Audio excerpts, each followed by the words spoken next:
Hello, my name is Stephanie Dishbine and I am currently a student in Dr. David Christensen's Accounting Ethics Seminar for Fall 2010. Today I'll be discussing the WorldCom whistleblowers Cythia Cooper, Jean Morse, and Glenn Smith. I will be discussing in detail how their actions followed the 7 steps to whistleblowing as described by Nelson and Trevino in Chapter 3 of Managing Business Ethics, Straight Talk About How to Do It Right. Next slide.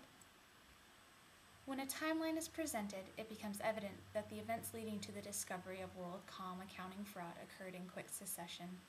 From the time that Cooper learned of improper accounting techniques being used to the time WorldCom announced inflated profits to investors, only 4 months had passed.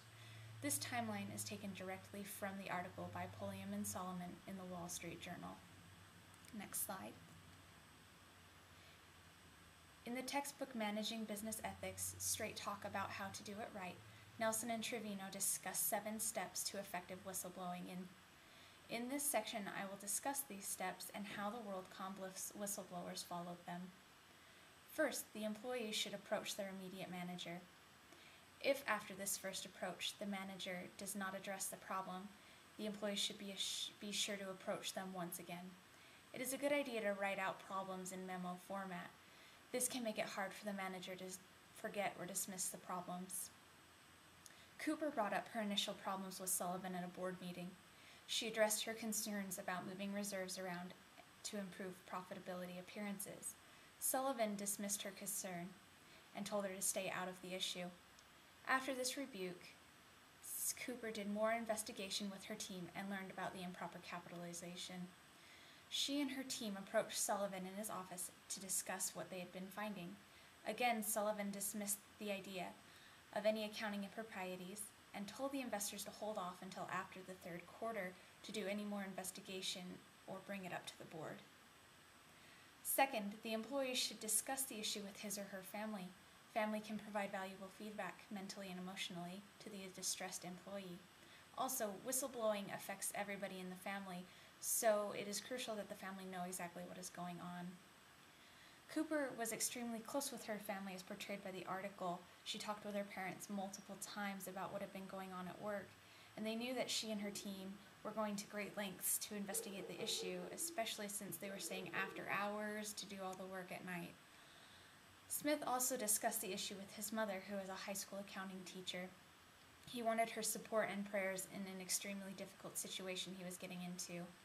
Morse, however, opted to keep his wife in the dark about what was going on at work, presumably for her own protection. Third, the employee must take it to the next level of management. This is done if the employee's immediate manager does nothing to correct the situation. After Sullivan asked Cooper and her auditors to wait to investigate problems, Cooper decided to take the issue to the new auditors at KPMG. The auditors at the firm encouraged Cooper to be sure that her information was correct and even helped her gather more information to verify the allegations. After the issue was taken to the auditors and verified, the issue was addressed with the audit committee. This ultimately got the issue addressed and solved. Fourth, the employee should contact the company's ethics officer if available.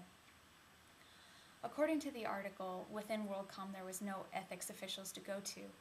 I believe that the audit committee effectively provided this to Cooper and her auditors. Next slide. Fifth, the employee should consider going outside the chain of command. This is done especially when a company does not have a formal ethics department.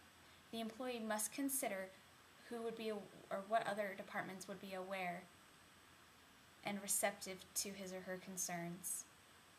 Cooper and her auditors went outside the chain of command by addressing the issue with external auditors at KPMG and with the audit committee directly. Sixth, the employee should go outside the company if the issue has not been solved. An example of this would be to contact regulators in certain industries. Fortunately, Cooper and her team did not have to go outside the company to solve the issue. The audit committee and external auditors took care of the issue once it had surfaced. An announcement was made to the public, and the misstatements in the aftermath was then dealt with. Seventh, the employee might have to consider leaving the company. There are situations that might be so unethical and problematic that the employee may have no other alternative but to leave. Fortunately, Cooper and her auditors did not have to leave the company. They remained there during the remainder of the federal investigation process. Ultimately, Cooper and her auditors dealt with the situation at WorldCom in the appropriate way. They tactfully investigated the issue, gathered the facts, and presented them to the right people. They dealt with roadblocks successfully and can know that they did the ethical thing when it was on the line. Their commitments to ethics and accounting is astounding and should absolutely be commended. Thank you.